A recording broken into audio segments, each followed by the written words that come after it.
दोस्तों, अक्सर हम जब भी बीमार होते हैं और अस्पताल में भर्ती होते हैं तो अक्सर हमें आईवी फ्लूइड यानी कि बोतल चढ़ाई जाती हैं। तो उस समय अलग अलग नाम सुनने को मिलती हैं, जैसे कि एनएस, आरएल, डीएनएस, डी5, डी10। तो ये क्या होते हैं, इसी के बारे में आज मैं आपको इस वीडियो में बताऊंगा और साथ में कब कौन सा आईवी फ्लूइड चढ़वाना चाहिए ये भी बताऊंगा, और साथ में कौन कौन सी ऐसी कंडीशंस हैं जिनमें कि हमें आईवी फ्लूइड नहीं चढ़ाना चाहिए। क्योंकि अगर हम बोतल चढ़ाएंगे तो ऐसी स्थिति में मरीज की स्थिति सुधरने की बजाय बिगड़ जाएंगी। तो ऐसी कौन कौन सी कंडीशन है उनके बारे में भी मैं आपको बताऊंगा। क्योंकि अक्सर मरीजों का जो है सवाल यही होता है कि अगर जो है कोई पेशेंट अस्पताल में एडमिट है तो उसका सीधा सीधा मतलब यही रहता है उसके लिए कि उसको आईवी फ्लूइड दिया जाएगा। लेकिन ऐसी बहुत सी स्थितियां हैं, जैसे कि किडनी की बीमारी हुई, हार्ट की बीमारी हुई या फिर लीवर की बीमारी हुई, तो उनमें आईवी फ्लूइड अवॉइड किया जाता है। साथ में कुछ और कंडीशंस भी हैं जिनके बारे में इस वीडियो में आपको बताऊंगा। तो अस्पताल में भर्ती होने का सिर्फ यही मतलब नहीं होता कि हर बार आईवी फ्लूइड ही चढ़ाना होता है। तो कौन कौन सी कंडीशन है वो सारा कुछ आज इस वीडियो में बताऊंगा, तो अंत तक इस वीडियो में बने रहिएगा। सबसे पहली बात तो हम समझ लेते हैं कि हमारे हार्ट से जो है वो आर्टरीज जो है वो प्योर ब्लड को यानी कि ऑक्सीजनेटेड ब्लड को लेकर के हमारे शरीर के जो है विभिन्न टिश्यूज़ तक लेके जाती हैं, और फिर उन टिश्यूज़ से डीऑक्सीजनेटेड ब्लड को वेंस के माध्यम से हमारे हार्ट में वापस ले जाया जाता है। यानी कि ये जो वेंस होती हैं, इन्हीं वेंस में जो है वो आईवी फ्लूइड लगाया जाता है। इसीलिए हम इसको बोलते हैं इंट्रावीनस फ्लूइड, क्योंकि ये वेंस के अंदर लगाया जाता है। फिर देखिए कौन कौन से आईवी फ्लूइड्स होते हैं। एनएस का मतलब होता है नॉर्मल सेलाइन, डीएनएस का मतलब होता है डेक्स्ट्रोज नॉर्मल सेलाइन, जिसमें कि डेक्स्ट्रोज यानी कि ग्लूकोज, जैसे हम आम भाषा में शुगर बोल सकते हैं, वो होता है। आरएल का मतलब होता है रिंगर्स लैक्टेट सॉल्यूशन। फिर इसके अलावा डेक्स्ट्रोज 5%, डेक्स्ट्रोज 10%, डेक्स्ट्रोज 25% ये भी आते हैं। साथ में एक और सॉल्यूशन होता है मैनिटोल। इस आईवी फ्लूइड को कब दिया जाता है इस वीडियो में मैं आपको बताऊंगा। तो सबसे पहले देख लेते हैं नॉर्मल सेलाइन। नॉर्मल सेलाइन का मतलब होता है 0.9% नमक, यानी कि NaCl मतलब नमक का सॉल्यूशन, सॉल्ट सॉल्यूशन। तो इसका मतलब ये है कि 100 ml के अंदर ये जो है वो कहीं ना कहीं 0.9 ग्राम जो है मौजूद रहता है NaCl। इसका हम तब इस्तेमाल करते हैं जब शरीर में पानी की कमी हो गई हो, या फिर हम जो कोई घाव लग गया हो तो उस घाव को धोने के लिए भी इसका इस्तेमाल करते हैं। साथ में कई ऐसे इंजेक्शन होते हैं जो कि कंसनट्रेटेड होते हैं, गाढ़े होते हैं, तो उनको डाइल्यूट करने के लिए भी इस एनएस का यूज किया जाता है। साथ में अगर एक्सीडेंट में बहुत ज़्यादा ब्लड का लॉस हो गया है तो उस कंडीशन में भी इस एनएस को दिया जाता है। और इसको 3 से 4 बोतल जो है वो, एक बोतल का मतलब होता है 500 ml, तो 3 से 4 बोतल ऐसा 24 घंटे में दे सकते हैं, और ज़रूरत पड़ने पे उस हिसाब से एडजस्ट किया जा सकता है। फिर जो ब्लड प्रेशर के रोगी होते हैं, हाइपरटेंशन के, उनको जो है वो नहीं देना चाहिए, क्योंकि इसमें नमक रहता है NaCl, और जब सोडियम, नमक मतलब सोडियम रहेगा, तो इस सोडियम की वजह से ब्लड प्रेशर बढ़ेगा, और प्रेग्नेंट लेडीज़ में भी इसको नहीं देते हैं। दूसरा होता है डेक्स्ट्रोज नॉर्मल सेलाइन। इसके अंदर भी 0.9% NaCl होता है, साथ में ग्लूकोज यानी कि डेक्स्ट्रोज भी होता है, जिसे हम आम भाषा में शुगर बोल सकते हैं।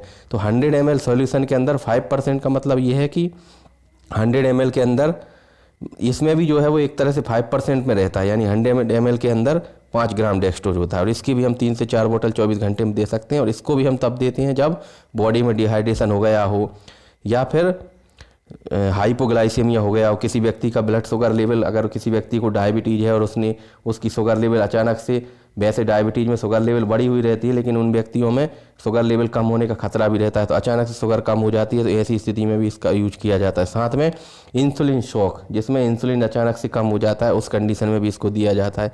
साथ में अगर एक्सीडेंट में ब्लड लॉस हो गया है तो उसको कवर करने के लिए भी दिया जाता है।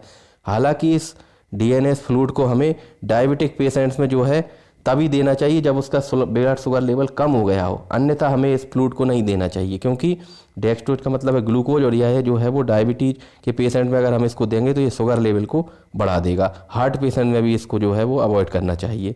फिर अगला आता है रिंगर्स लैक्टेट RL सॉल्यूशन। इसके अंदर sodium chloride, sodium lactate, potassium chloride, calcium chloride, यानी कि सारे जो इलेक्ट्रोलाइट्स होते हैं उनका एक कॉम्बिनेशन होता है, और इसको हम मुख्य रूप से यूज करते हैं जब डिहाइड्रेशन हो जाए, यानी कि दस्त लग जाए, इलेक्ट्रोलाइट इम्बेलेंस हो जाए, जब हमें लूज मोशंस होते हैं तो उस समय हमारे बॉडी से सोडियम पोटेशियम का लॉस होता है, तो उस कंडीशन में इस इलेक्ट्रोलाइट इम्बेलेंस को करेक्ट करने के लिए भी RL का इस्तेमाल किया जाता है, रिंगर्स लैक्टेट। फिर कोई व्यक्ति जल गया हो, बर्न हो गया हो, या उसकी सर्जरी हुई हो, तो उस वजह से जो वाटर लॉस होता है उस कंडीशन में भी इसका इस्तेमाल करते हैं। साथ में कोई व्यक्ति अगर ठीक से खा पी नहीं रहा हो, न्यूट्रिशनल डेफिशिएंसी हो, तो उस कंडीशन में देते हैं। और अगर लो ब्लड प्रेशर हो रहा हो तो उस कंडीशन में देते हैं इसको। और डायबिटिक पेशेंट्स में भी इस RL फ्लूइड को दे सकते हैं। एक बात यहाँ पर ध्यान देने वाली ये है कि इस RL फ्लूइड को हमें उन मरीजों में नहीं देना चाहिए जिनकी किडनी ठीक से काम नहीं कर रही है, किडनी फेलियर वाले मरीज हैं। क्योंकि अगर हम उन मरीजों में देंगे जिनकी किडनी फेल है, यूरिन नहीं आ रहा है, तो ऐसी स्थिति में क्या होगा कि चूंकि इस RL के अंदर पोटेशियम होता है, पोटेशियम क्लोराइड, तो खून के अंदर पोटेशियम का लेवल बढ़ता जाएगा। और जब पोटेशियम का लेवल एक लिमिट से ज़्यादा हो जाएगा तो यह हृदय गति को बंद करा सकता है, यानी कि कार्डियक अरेस्ट हो सकता है एकदम से। और इस कंडीशन को हम हाइपरकैलेमिया बोलते हैं, जिसमें पोटेशियम लेवल बढ़ जाता है। और इस हाइपरकैलेमिया की वजह से एकदम से कार्डियक अरेस्ट हो सकता है। तो इसलिए किडनी फेलियर वाले मरीज में इस फ्लूइड को अवॉइड करना चाहिए। फिर आता है डेक्सट्रोज, यानी कि ग्लूकोज जिसके अंदर रहता है। अब इसमें D5 यानी कि 5% में है, D10%, D25%। तो ये डेक्सट्रोज और नॉर्मल सेलाइन का मिक्सचर रहता है। D5 का मतलब ये होता है कि 100 ml फ्लूइड है तो उसके अंदर 5 ग्राम डेक्सट्रोज है। और D10 का मतलब ये है कि उसके अंदर 10 ग्राम डेक्सट्रोज है 100 ml में।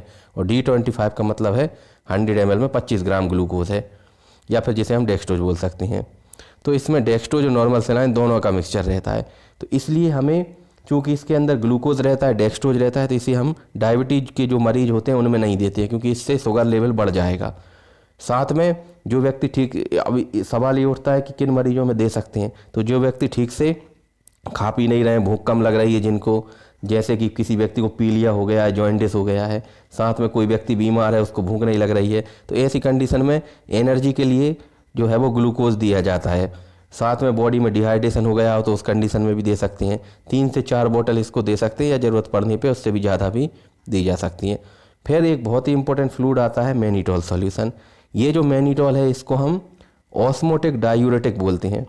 और इसका मतलब, डायूरेटिक का मतलब ये होता है कि जो है शरीर से जो एक्स्ट्रा पानी है उसको निकलवाने वाले दवाइयों को हम बोलते हैं डायूरेटिक। तो मैनिटोल जो है तब दिया जाता है जब हमारे शरीर में जो है वो पानी, एक्स्ट्रा पानी इकट्ठा हो रहा हो। और ऐसा अक्सर हार्ट फेलियर, जब हमारा हार्ट जो है वो ठीक से पंप नहीं करता है, लीवर की बीमारी होती है, किडनी की बीमारी होती है, ऐसी कंडीशन में जब शरीर में पानी रुकता है तो उस समय दे सकते हैं हम। साथ में कई बार क्या होता है कि हमारे आँख के अंदर प्रेशर बढ़ जाता है, इंट्राओक्यूलर प्रेशर, उस कंडीशन में भी इसको दे सकते हैं। साथ ही साथ जब हमारे ब्रेन के अंदर सेरिब्रोवेस्कुलर एक्सीडेंट, जिसको हम बोलते हैं स्ट्रोक, यानी कि लकवे की शिकायत होती है, स्ट्रोक की शिकायत होती है, एक्यूट स्ट्रोक, उस कंडीशन में भी ब्रेन के अंदर सूजन कम करने के लिए इस मैनिटोल सॉल्यूशन को दिया जाता है। और ये मैनिटोल एक ऑस्मोटिक डायूरेटिक का काम भी करता है, शरीर से एक्स्ट्रा पानी को निकलवाता है। तो मैनिटोल जो 20% सॉल्यूशन होता है उसके अंदर 100 ml में 20 ग्राम मैनिटोल होता है। और इसका इस्तेमाल जब शरीर में सूजन आ रही हो, यानी शरीर में एक्स्ट्रा पानी रुक रहा हो, जिसकी वजह से एडेमा आ रही हो, इन्फ्लामेशन हो रही हो, उस कंडीशन में देते हैं। साथ में अगर किसी मरीज में यूरिन का प्रोडक्शन कम हो रहा है, यूरिन कम मात्रा में बन रहा हो, तो उस कंडीशन में भी इसको देते हैं। और ऐसा इसलिए क्योंकि ये डायूरेटिक्स का काम करती है, यानी कि ऑस्मोटिक डायूरेटिक, यानी कि शरीर से जो है वो पेशाब के रास्ते पानी को निकलवा देती है। तो उस समय इस मैनिटोल सॉल्यूशन का इस्तेमाल करते हैं। तो उम्मीद है वीडियो आपको पसंद आया होगा। प्लीज़ अगर वीडियो पसंद आया हो तो इसे लाइक करें और चैनल को सब्सक्राइब करें। Thank you so much.